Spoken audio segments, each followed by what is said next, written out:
ഒരു പ്രധാനപ്പെട്ട വാർത്തയിലേക്കാണ്. തിരുവനന്തപുരത്ത് റോഡിൽ കത്തിക്കുത്ത്, 19കാരൻ കൊല്ലപ്പെട്ടു. രാജാജി നഗർ സ്വദേശി അലനാണ് മരിച്ചത്. കളിക്കുന്നതിനെ ചൊല്ലിയുള്ള തർക്കമാണ് കൊലയ്ക്ക് പിന്നിലെന്നാണ് സൂചന. തർക്കത്തിന് പിന്നാലെ യുവാവിനെ ആശുപത്രിയിൽ എത്തിച്ചെങ്കിലും ജീവൻ രക്ഷിക്കാനായില്ല.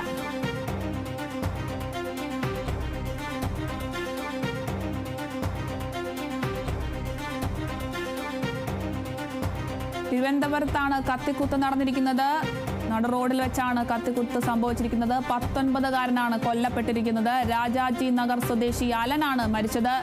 കളിക്കുന്നതിനെ ചൊല്ലിയുള്ള തർക്കമാണ് കൊലയ്ക്ക് പിന്നിലാണ് ഇപ്പോൾ ലഭിക്കുന്ന വിവരം. തർക്കത്തിന് പിന്നാലെ യുവാവിനെ ആശുപത്രിയിൽ എത്തിച്ചെങ്കിലും ജീവൻ രക്ഷിക്കാനായില്ല. തിരുവനന്തപുരത്താണ് സംഭവം നടന്നിരിക്കുന്നത്. 19കാരനാണ് കൊല്ലപ്പെട്ടിരിക്കുന്നത്. രാജാജി നഗർ സ്വദേശി അലനാണ് കത്തിക്കുത്തിൽ കൊല്ലപ്പെട്ടിരിക്കുന്നത്. കളിക്കുന്നതിനെ ചൊല്ലിയുള്ള തർക്കമാണ് കൊലയ്ക്ക് പിന്നിലെന്നാണ് ഇപ്പോൾ ലഭിക്കുന്ന വിവരം. തർക്കത്തിന് പിന്നാലെ യുവാവിനെ ആശുപത്രിയിൽ എത്തിച്ചെങ്കിലും ജീവൻ രക്ഷിക്കാനായില്ല.